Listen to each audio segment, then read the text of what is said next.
Tonight on Q2, clouds hanging over the future of Metro Park. There's nothing wrong with privatization necessarily, but you have to do it in an open way. A formal complaint has been filed over efforts to privatize a longtime Billings facility. Plus, theft ring. And before, when cars would drive by, I would never think of anything of it. And now when a car drives by, especially at night, it's like a little bit of anxiety. From ATVs to heavy machinery, thousands of dollars worth of stolen goods spanning several years found on the south side, and now 3 men are behind bars. And traffic jam. Constant construction on the Magic City West End is turning into a nightmare for drivers. The MTN News starts right now. From Montana's news leader, this is the MTN 10 o'clock news. Good evening, everyone, and thanks for wrapping up your week with us. I'm David J. in for Russ tonight. A Billings resident has filed a formal complaint asking that the Yellowstone County Commissioners not sign a contract for private management of Metro Park. That complaint was filed in Yellowstone County District Court on Tuesday.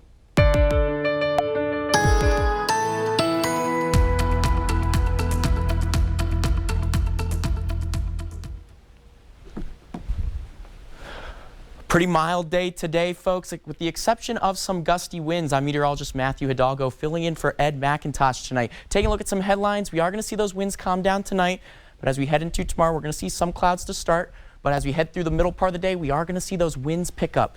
Could see gusts up to 35 miles per hour possible, folks. So again, if you do have anything loose in the yard, make sure to tie those things up. And if you plan on traveling, especially high-profile vehicles, make sure to just be a bit cautious. As we head Sunday and into next week, we are seeing a warm and drier pattern.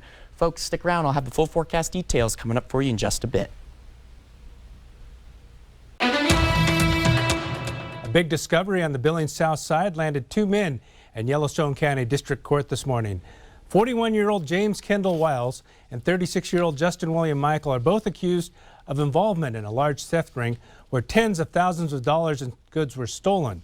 Prosecutors say the case began on September 6th when the owner of a lawn service reported the theft of a $10,000 work trailer. Then on September 17th, another Billings resident had his 2014 Ford F-150 stolen. Police made a connection this past Wednesday when an officer responded to the 400 block of Sugar Avenue after a man had followed a Ford F-150 pulling a flatbed trailer. Wiles, who was driving the stolen truck, was arrested along with another passenger who briefly fled on foot. Law enforcement then spotted Michael working on the stolen trailer in the yard and arrested him as well. Upon a search, police found numerous other stolen items on the property, including 2 more pickup trucks, a side-by-side, and an ATV. Both Wiles and Michael have pleaded not guilty to charges.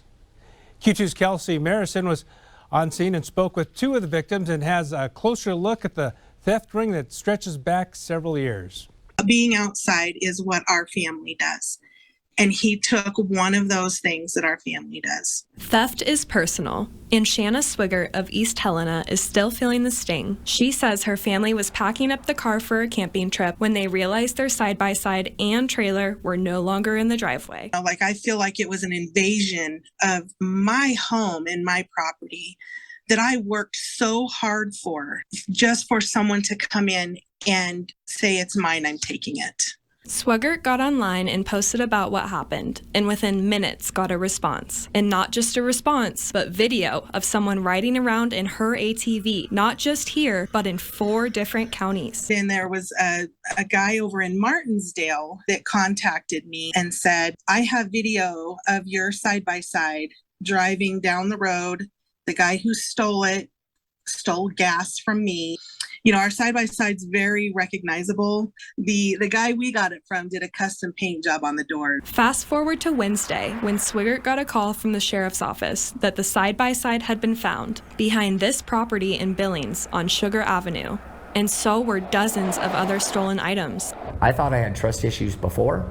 I got major trust issues now. This Billings man, who asked us to hide his identity out of fear for his safety, found the stolen items when he was out searching for his stolen trailer. The word violated, you don't think about it in this way until it happens to you. You feel violated. The Yellowstone County Sheriff's Office tells us multiple suspects are behind the theft ring, and that some of the items were stolen more than 5 years ago. All of the stolen goods are now being reunited with their owners, but for Shanna Swigert, the emotional damage will take a while to recover from, although she is glad to have her side-by-side once again. And before, when cars would drive by, I would never think of anything of it. And now when a car drives by, especially at night, it's like a little bit of anxiety. In Billings, Kelsey Marison, MTN News. The complaint alleges that commissioners had been in contact with OVG during the process, one of the companies that ultimately put in a bid to manage Metra. At least one commissioner records that has a continued course of conduct, and there's enough other information in emails and some phone records that indicate a second commissioner is also involved. Gene Gerussi, a Billings attorney, says there has been contact with OVG since 2019. He states that Montana's public participation and public notice laws have been violated. All three commissioners, Dennis Pittman, Don Jones, and John Ostlund, referred us to the county attorney's office. Chief Legal Deputy County Attorney Gina Lervik says the county is looking into all of Mr. Gerussi's concerns and will do our best to address them as more information becomes available.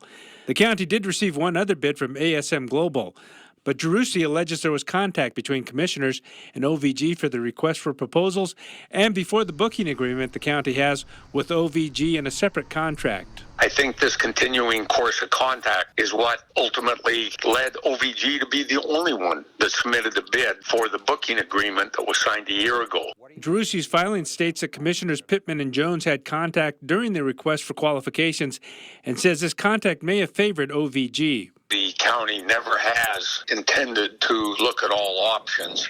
That privatization of the management has been a foregone conclusion, and I think that the company OVG seems to be a foregone pick. Gerussi has asked the court to declare the RFP process invalid, to prohibit the county and OVG from entering into a contract for management of Metro Park, and to prohibit the county from entering into a contract with any private entity for the management of Metro Park. This is such a big deal that has such ramifications for Yellowstone County. As of now, commissioners say they'll review the bids and the process will continue. In Billings, David J., MTN News. Still ahead on the MTN 10 o'clock news on Q2. Construction is causing congestion up and down 24th Street West. We'll tell you when the nightmare may finally be over. And in sports, from Bronx to Red Devils, it's time for Friday Night Lights. Casey will have all the highlights in just a bit. From Montana's news leader, you're watching the MTN 10 o'clock news. Summer is synonymous with road construction, and while the season may be wrapping up, the headaches are still very real for drivers on 24th Street West in Billings. Q2's Phil Van Pelt looks into what is going on and when the gridlock might be over. Traffic isn't anything new in Billings, but construction always seems to compound it, especially at places like here at the intersection of 24th and Central. But the city says that construction now should make for smooth sailing later. If you've driven by 24th and Central, you probably found yourself stuck in it. A traffic jam backing cars up for blocks. And it's a $700,000 project that's been in the works for years. It's got multiple elements there. So while we're at just adding the turn lane, we're also trying to update some of the signal controllers to where we can do some more remote monitoring and actually improve some of the other traffic flow along the corridor. The city is also adding more pedestrian crossing improvements to that area. It's short-term pain for long-term gain, as the project is designed to eventually improve congestion. And it's not the only spot being affected by construction crews. We actually have another project that looks like it's part of the same project, but we're at Lewis and then the mall entrance, also Monad, and then all the way up at Grand and 24th. We're doing some signal controller upgrades with some conduit. The intent is to make things easier, but for Jim Robbins, a resident of Billings for 85 years, it's been a headache. This traffic here, especially on 24th, is really bad. I wish they'd go in there and get that done and get it over with in a short period of time. Thankfully for Robbins and others frustrated with the backup, the end is in sight, with the project at 24th and Central expected to be completed by the middle of October. But the arrival of Chick-fil-A in Billings in the coming months could create even more traffic trouble further down 24th. According to Fogelsong, the improvements now should help down the road for that as well. Once that is installed, we'll be watching the traffic control out on 24th, whether we need to adjust signal timing and those kinds of things. But that'll kind of delve in or merge and integrate with the signal timing that we're looking at here in the future with those other upgrades that I mentioned. Good news to the ears of drivers like Jim Robbins, who just want things back to normal. Get this stuff done and over with so we can get our traffic back. In Billings, Phil Van Pelt, MTN News. Well, that's all the time we have on news on this Football Friday. Coming up next, Matt will be in with your full forecast, and then Casey kicks off our football coverage with highlights from all across the area. Have a great weekend, everyone.